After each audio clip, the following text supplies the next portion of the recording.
Hello everyone, welcome to a online solution. मैं हूं Ashfaq. Welcome है आप सभी को वीडियो नंबर 7 में।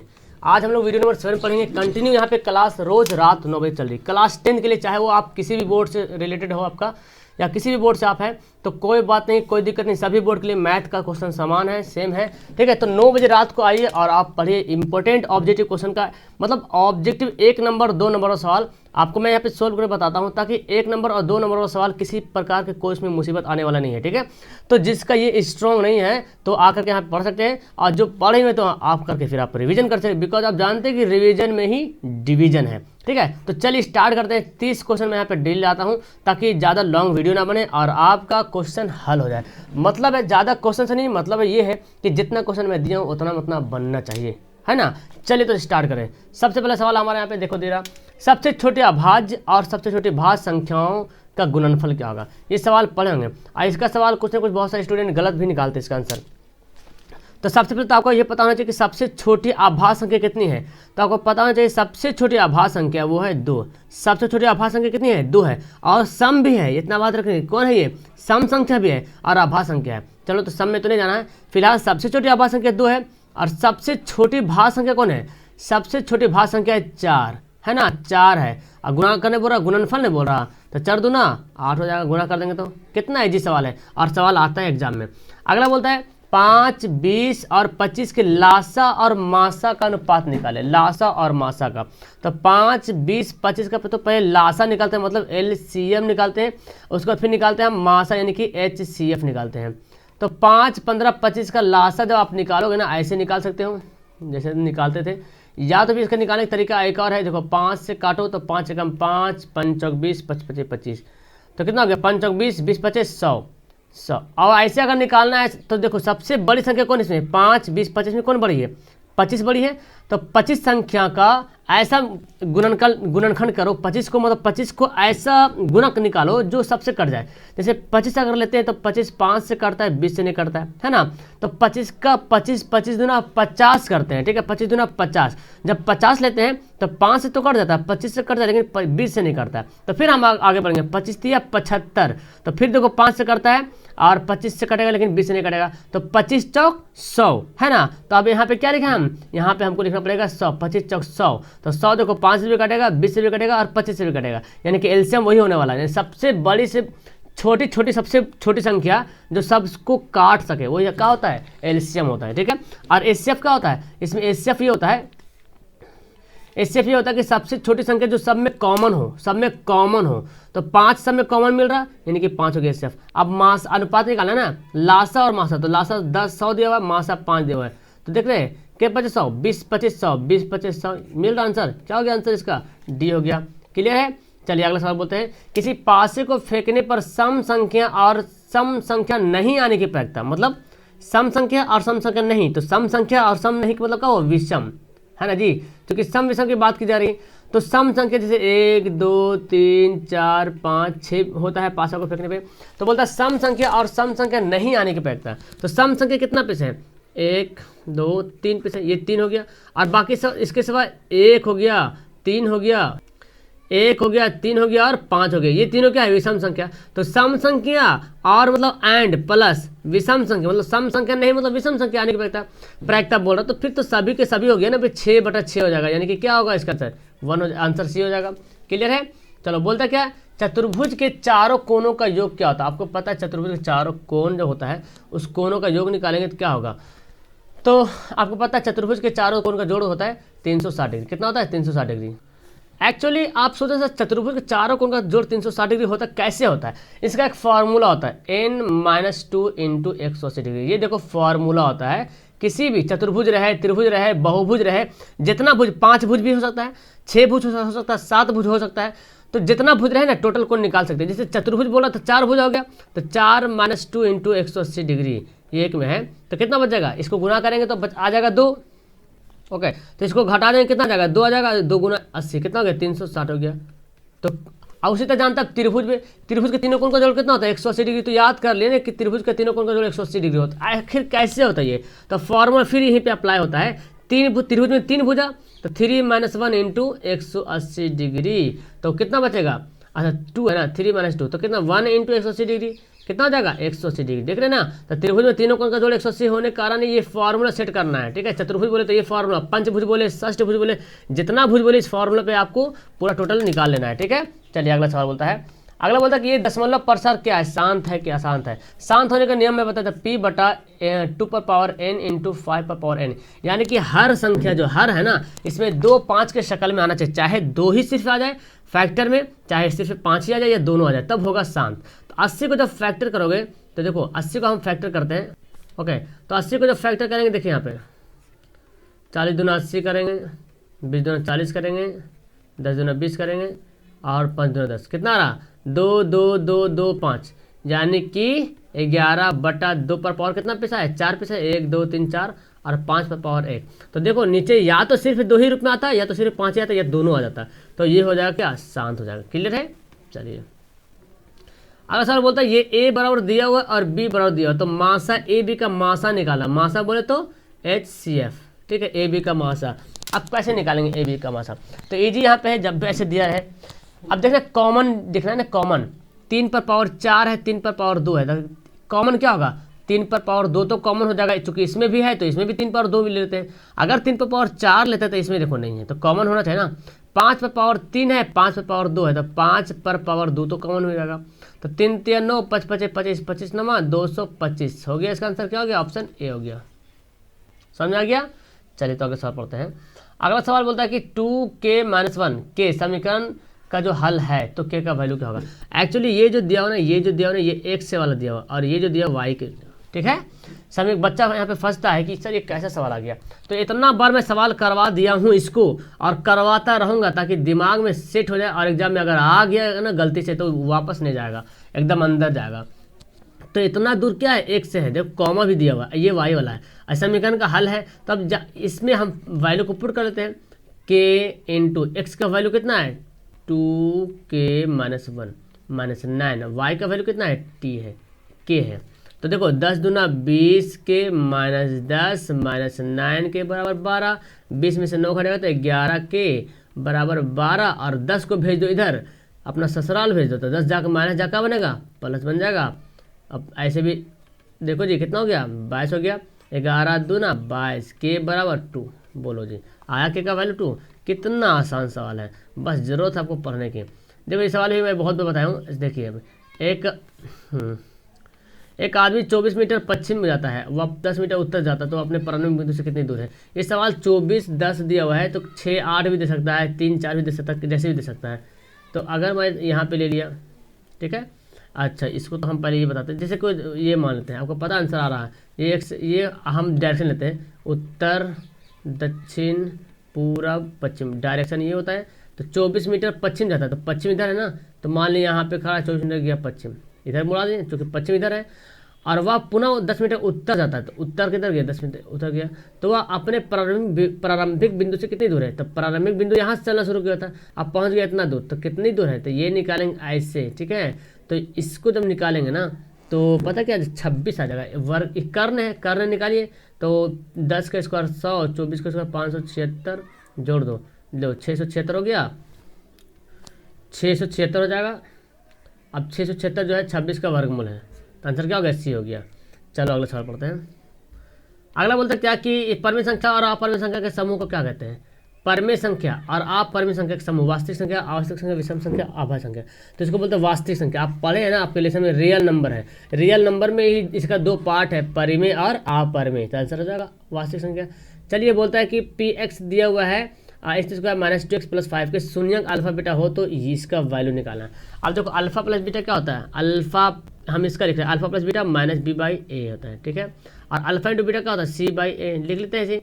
तो देखो ये हमारा a है, ये b है, ये c है, तो -b, तो b कितना -2 है, देखो b -2 है और पहले से भी माइनस है यहाँ पे, तो माइनस माइनस +2, a कितना है देखो कुछ नहीं तो 1 होगा, माइनस c का वैल्यू कितना 5/2 सॉरी हाँ, और a का वैल्यू यही है ना, तो 2 - 5 कितना गया -3 हो गया आंसर।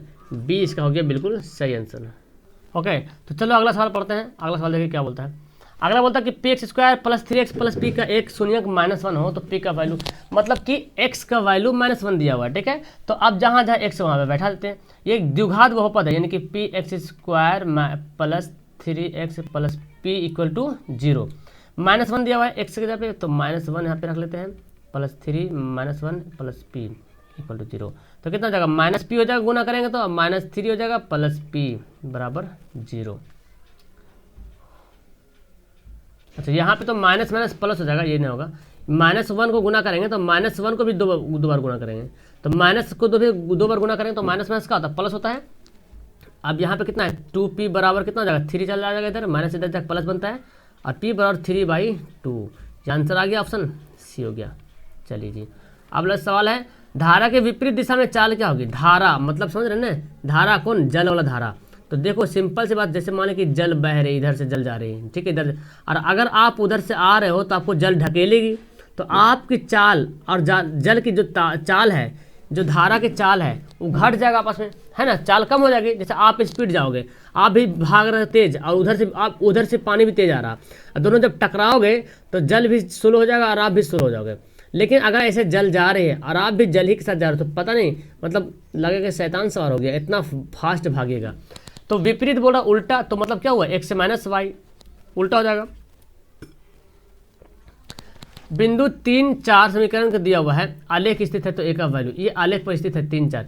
एक्चुअली 3 जो है ना 4, ये पता क्या, 3 x वाला 4 y वाला, इसमें वैल्यू पुट करो, a का वैल्यू आ जाएगा 3, y का वैल्यू कितना है 4 है, तो 4 लिखते हैं प्लस a, और x का वैल्यू कितना है 3 लिखते हैं प्लस 7, यहाँ पे इक्वल टू दिया हुआ है, ठीक है। तो 3×12 equal to 3a plus 7, 3a plus 7। तो यहाँ पे देखिए जी 12, 7 जाकर बनेगा माइनस में बराबर 3a, तो कितना बचेगा, अरे यार माइनस लिखो, हम पहले घटा दिए, तो 5 बराबर 3a, तो a बराबर क्या हो जाएगा 5/3 आ गया ना। क्लियर है, इसमें तो कुछ करना नहीं, ज़्यादा दिमाग लड़ाना भी नहीं। यहाँ पे 5/3 है ऑप्शन में, जी बिल्कुल है ऑप्शन में।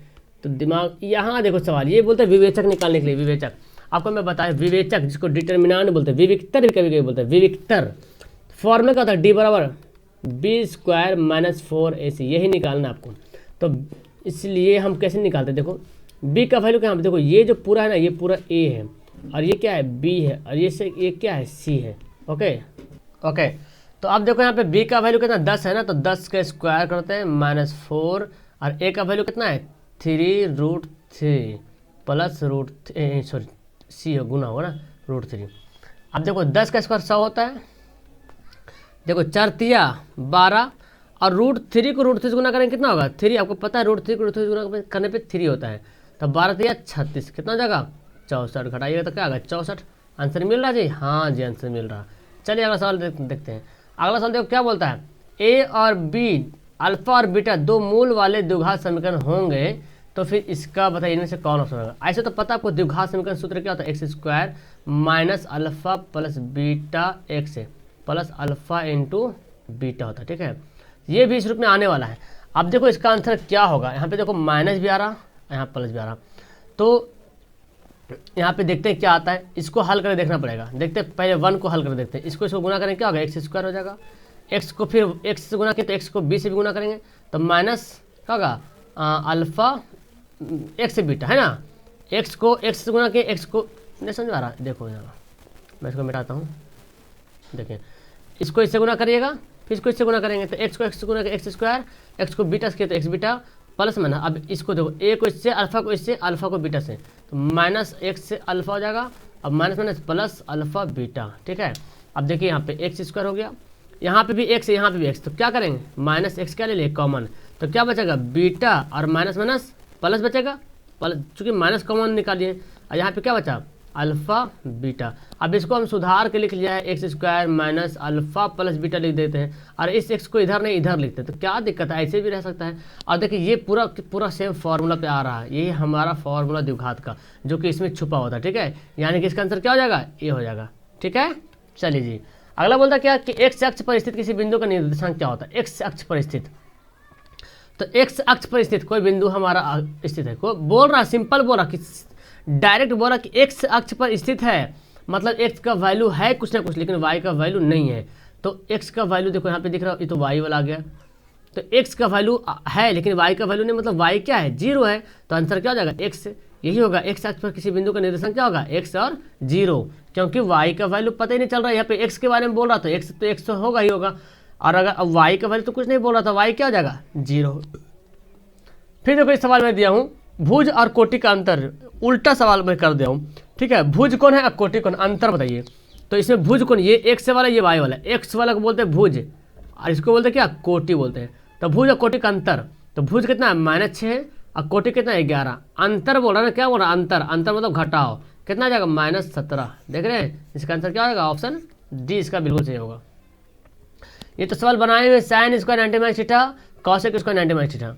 साइन स्क्वायर 90 - थीटा होता है जी कॉस स्क्वायर थीटा, और सेक स्क्वायर 90 - थीटा होता है सेक स्क्वायर थीटा होता है, ठीक है, सेक स्क्वायर थीटा। तो अब इसका फॉर्मूला पढ़े, cosec theta cos theta into sec theta बराबर क्या होता है 1 होता है, 1 का स्क्वायर क्या होगा 1 ही होगा। आंसर क्या हो गया इसका, ये हो गया। अगला बोलो, देखो क्या बोलता है 1 - कॉस पर पावर 4 थीटा में से कौन सा आंसर सही होगा। अब देखो इसको मैं बनाता हूँ, इसको मैं क्या कर सकता हूँ, इसको a minus B into A plus B, formula जानते हैं a square minus B square होता है। तब इसी ग्रुप में इसको तोड़ना है, a square minus B square, तो 1 का तो 1 ही लिख देंगे। कॉस को मैं क्या लिख सकता हूँ, कॉस स्क्वायर थीटा का स्क्वायर, क्या मैं ऐसे लिख सकता हूँ, बोलो जी। कॉस को मैं ऐसे लिख सकता हूँ, कोई दिक्कत तो नहीं ना, हम ऐसे लिख सकते, क्योंकि 2 दूना 4 हो जाएगा।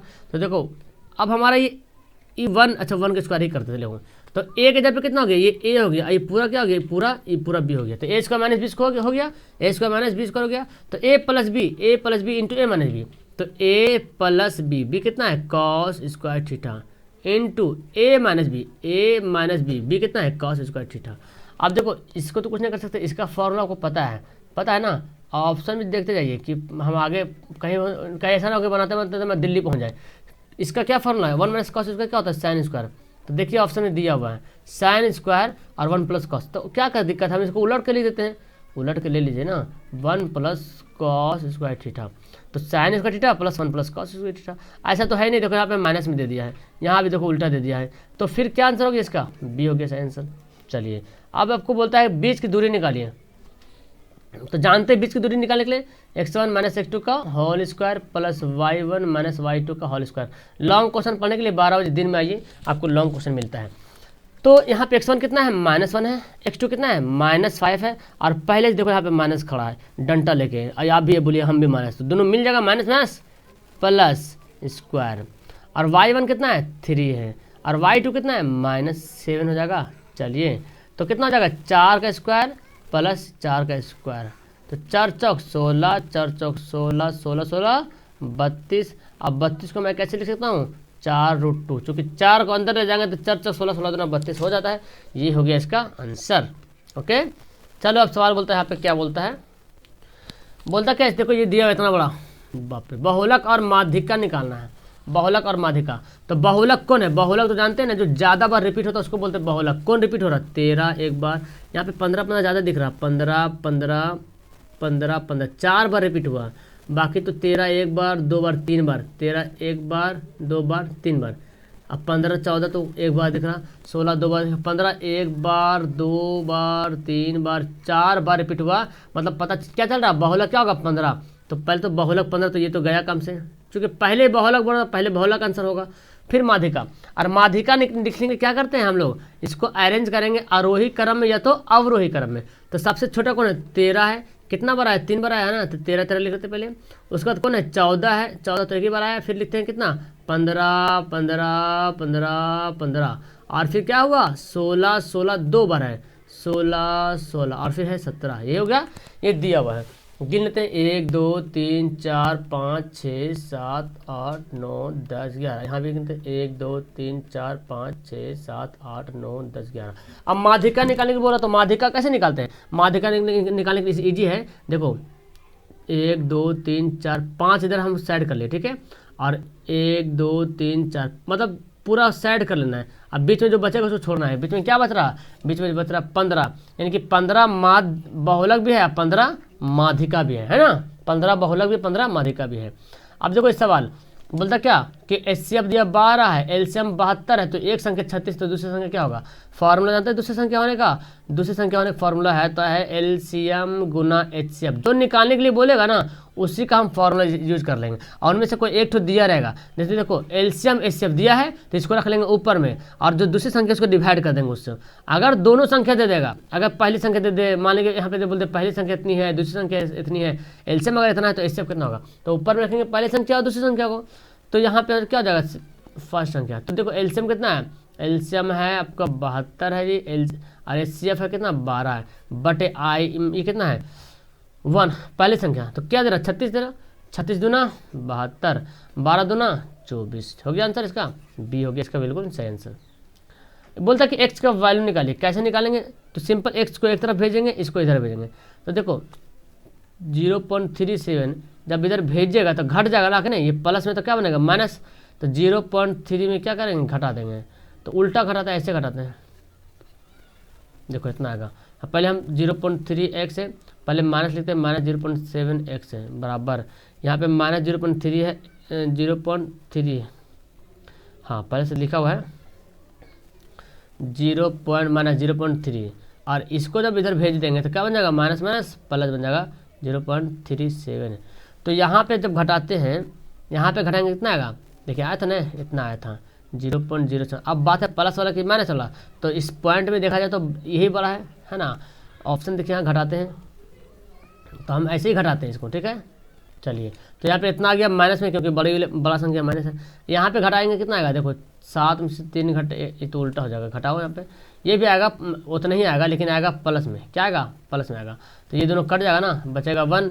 तो यहाँ पे x है, x से बराबर क्या हो जाएगा? -1। इस माइनस को इधर भेज देंगे, क्योंकि ई जब उधर जाएगा बटे में जाएगा तो माइनस उधर ही चल जाएगा, तो -1 क्या हो गया आंसर? ऑप्शन इसका ए हो गया। चलो जी, बोलता क्या है? 14 के वर्गमूल और 64 के वर्गमूल 64 के घनमूल के से भाग देने पे क्या मान होगा? तो इस सवाल भी तो बहुत बार मान चुके आप कि कैसे बनाएंगे सवाल को। ओके 14 का वर्गमूल, 64 का वर्गमूल, 64 का वर्गमूल बोले तो ऐसे, मैं क्या लिखा, 64 का वर्गमूल, ये देखिए ये है क्या? वर्गमूल है। और 64 के घनमूल, 64 के घनमूल बोले तो ऐसे है 3 पावर। तो 64 के वर्गमूल कितना होता है? 8 होता है ना, 8 गुना 8। और 64 के घनमूल कितना होता है? 4 होता है, 4 चौक 16, 16 चौक 64, तो 4 दूना 8। कितना आ जाएगा आंसर? बी हो जाएगा। ओके इसका आंसर क्या हो गया? बी हो गया। अगला बोलता कि इसको ये किसके बराबर? ऑप्शन दिया हो यहाँ पे, अब बोलता किसके बराबर है, अब चुनिए इसका ऑप्शन। तो ये यहाँ पे कर लेते हैं, इसको जब गुना करेंगे कितना आएगा? इसको गुना करेंगे तो 9 होगा, ठीक है। और ये भी गुना है, और इसको जब गुना करेंगे तो 15 हो जाएगा। अब 15 में कितना? 9 5 14 24। लीजिए कितना हल्का सवाल है यहाँ पे, ऑप्शन इसका डी है। बस इसी तरह से करते रहो तब बन जाएगा। 3 शीर्षों का निर्देशांक दे दिया, बोलता उसकी त्रिभुज की परिमिति क्या होगा? तो त्रिभुज देखिए ऐसे बनाइए पहले आप, ए है, बी है, सी है, ये दे दिया 0 4, ये दे दिया 0 0, और ये 3 0। तो परिमिति निकालने के लिए हमको तीनों भुजा पता होना चाहिए, ये भुजा, ये भुजा, ये भुजा, तीनों पता होगा। तब तीनों को निकालिएगा तो एक का आ जाएगा 3, एक का 4, एक का 5, ऐसे आएगा। 5 और 9 नहीं, 3 4 8 है। 1 मिनट हम बनाते हैं इसको, ये तो ऐसे नहीं आएगा, हम निकालते हैं परिमिति। तो पहले हमको निकालना पड़ेगा, ये वाला निकालना पड़ेगा। कैसे निकालेंगे? x1 - x2 का होल स्क्वायर, तो 0 - 0 का होल स्क्वायर प्लस यहाँ पे करते हैं जी 4 - 0, 4 - 0 का स्क्वायर, तो कितना आ जाएगा? ये 0 कोई काम नहीं रहा, 4 का स्क्वायर, 4 का स्क्वायर बोले तो 4 आएगा यहाँ पे। इसको निकालिए, देखो इसको निकालिए। जब भी तो मूल बिंदु, ये क्या हो गया? मूल बिंदु हो गया। तो इसका निकालिएगा तो कोई फायदा तो नहीं बनेगा। 0 - 3 का स्क्वायर कर लो, बात वही है, 0 0 हो जाएगा, 0 - 0 का स्क्वायर। तो ये तो 0 खत्म हो जाएगा, बचेगा ना √3 का स्क्वायर, √3 का स्क्वायर का वर्गमूल, 3 आ जाएगा यहाँ पे। अब 3 आ जाएगा। अब इसको निकालेंगे, देखो 0 - 3 करेंगे, 0 - 3 का स्क्वायर प्लस 4 - 3 का स्क्वायर, तो 3 3 9, 4 4 16, 16 9 25 हो गया। लीजिए 5 आ गया, 5 और 9 9 3 12, ऐसे भी आ ही गया, ऐसे भी आ गया, ठीक है। अच्छा चलो सवाल खत्म होने वाला है। बोलता क्या है कि ए बी सी और DEF जो है समरूप त्रिभुज है। दोनों त्रिभुज का क्षेत्रफल दे दिया है, तो EF दिया है तो BC निकालिए। त्रिभुज ABC का क्षेत्रफल बटे त्रिभुज DEF का क्षेत्रफल, ये क्षेत्रफल होता है भुजा के वर्गों के स्क्वायर वर्गों के समान अनुपात में होता है। तो ये त्रिभुज ABC का क्षेत्रफल, त्रिभुज DEF का क्षेत्रफल, ये दो जब समरूप त्रिभुज देगा तो उनका क्षेत्रफल, दो समरूप त्रिभुज का क्षेत्रफल उनके संगत भुजाओं के वर्गों के अनुपात के बराबर होता है। वर्ग कौन भुजा लेते हैं? अब देखो लेते हैं कि देखो तो यहाँ पे दे ही दिया है तो हम कुछ लिखने बनाने की जरूरत भी नहीं यहाँ पे।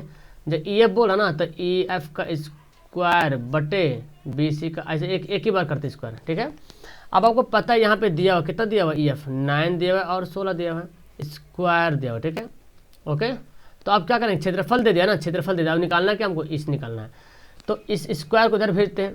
अच्छा यहाँ पे काट ले, यहाँ पे काट लेते हैं यहाँ पे। ओके, तो यहाँ पे एक्चुअली इधर क्षेत्रफल ये दे रहा 9, एक का ए बी सी का 9 दे रहा, इसका दे रहा 16, ठीक है। इस वर्गमूल को इधर कर लेते हैं, स्क्वायर को इधर करेंगे तो क्या बनेगा, वर्गमूल बनेगा। और ई सी कितना दिया हुआ, ई एफ दिया हुआ है 4.2 है ना, 4.2, और बी सी दिया हुआ है, बी सी लिखते, ये कितना गया, इसको 9/16 को करेंगे तो कितना आएगा, 3/4 आएगा। और ये 4.2 बी सी क्रॉस गुना करो तो कितना होगा, 3BC बराबर 4.2, 4 दूना 8, 4 चौक 16, इतना आ जाएगा। और BC बराबर क्या जाएगा, 16.8/3। तो इसको भाग करोगे 3 × 5 = 15 और 3 × 6 = 18, मतलब इसी तरह से आने वाला है। ऑप्शन फिलहाल इसका क्या होगा, डी हो जाएगा। पॉइंट के हिसाब से देखा जाए 3 × 5 = 15, 3 × 6 = 18, 5.6 कुछ इस तरह से आएगा, ठीक है। ऑप्शन क्या होगा, डी होगा। चलो तो अगला सवाल पाते हैं। बोलता क्या, दो वृत्त एक दूसरे को बाहर से छूते हैं, तो दो वृत्त एक दूसरे को बाहर से छूते, बाहर छूते, ठीक है, ऐसे बाहर से छू रहा। तो दोनों वृत्त के एक साथ गुजरने वाली स्पर्श रेखा कितनी होगी, तो एक तो एक साथ गुजर रहा, एक तो इधर से गुजर रहा, एक देखो यहाँ से गुजर रहा, हो गया ना। ओके, तो कितना हो गया, 3 स्पर्श रेखा हो गया ना। जब बाहर से छूता है तो स्पर्श रेखा जो है दोनों वृत्तों के साथ, दोनों, तो एक वृत्त एक रेखा से गुजर रहा, दोनों से टच हो रहा, एक इधर से टच हो रहा, एक इधर से टच हो रहा, तो कितना हो गया, 3 स्पर्श रेखाएं हो गया दोनों वृत्तों को छूते हुए। देखो बोल रहा y बराबर 3 है, तो आलेख क्या होगा, तो इससे बड़ा ग्राफ ये y वाला है, ये x वाला है। y बराबर 3 कहीं ना कहीं है, यहाँ पे 3 ही मान लेता है कहीं पे, तो आलेख क्या होगा, तो जब ये 3 है तो इसको ऐसे खींचेंगे, तो किसके समांतर, ये x तो पहले से चाहिए और इधर ये है, तो किसके समांतर, x के समांतर है। क्या होगा इसका आंसर, ये होगा। चलिए फटाफट खत्म करते हैं। सवाल बोलता क्या कि ई कोई घटना घटने और घटना नहीं घटने, घटना घटने और घटना नहीं घटने के प्रायिकता का योग होता क्या, 1 होता है। यानी घटना घटने घटना नहीं घटने के प्रायिकता का योग 1 होता है, याद कर लीजिएगा। दो संभावित त्रिभुजों के क्षेत्रफलों का अनुपात दे दिया है, उनकी संगत भुजाओं के अनुपात क्या होगा। तो मैं बताया था कि बहुत बार बताया था कि अगर त्रिभुज का क्षेत्रफल का फॉर्मूला दे दे अनुपात, तो भुजा का निकालने बोले तो इसको कुछ नहीं करना बल्कि क्या करना, वर्ग कर देना है। तो 3:2 है ना, इसका 9 का वर्गमूल 3, 4 का अनुपात 2, 3 और 2, क्या हो गया इसका आंसर, बी हो गया। तो इस तरह से देखा जाए तो आपका यहाँ पे पूरा जो है खत्म कर दिया हमें, पूरा टोटल 30 क्वेश्चन, ठीक है। और उम्मीद है कि आपको समझ में आ गया होगा। और पहले से मैं बता दूं कि रोज़ रात में चल रही क्लास, आपको 3 बजे क्लास चलती है, 6:30 बजे रिवीजन क्लास चलती है शाम को, फिर सुबह आइए, सुबह 6:30 बजे आपको इम्पोर्टेंट क्वेश्चन चलती है, सॉरी 6 बजे सुबह 6 बजे, और फिर 9 बजे सुबह में चलती है, और 12 बजे दिन में। 12 बजे दिन में पता है क्या, मैथ का सब्जेक्टिव क्वेश्चन, और 9 बजे सुबह में साइंस सोशल का सब्जेक्टिव क्वेश्चन, ठीक है। तो यहाँ पे आइए पढ़िए। कैसा लगा वीडियो, मजा आए नीचे कमेंट जरूर करना, ठीक है। अपने दोस्तों को शेयर करना, और रोज आइए, आपका यहाँ पे मैथ का ऑब्जेक्टिव क्वेश्चन एक क्वेश्चन नहीं बचेगा जो आप एग्जाम में नहीं बना पाओगे। तो टोटल आपके एग्जाम में 60 सवाल आएंगे, तो 50 तो बनाना है, उसमें 50 5 पे 10 पे छोड़ ही देना है, ठीक है। तो चलो फिलहाल वीडियो को यहाँ पे करते हैं लास्ट, मिलते हैं नेक्स्ट वीडियो में। लाइक करो और शेयर करो अपने दोस्तों के पास, और पहली बार तो चैनल को सब्सक्राइब करो। Okay bye, that's all, thank you.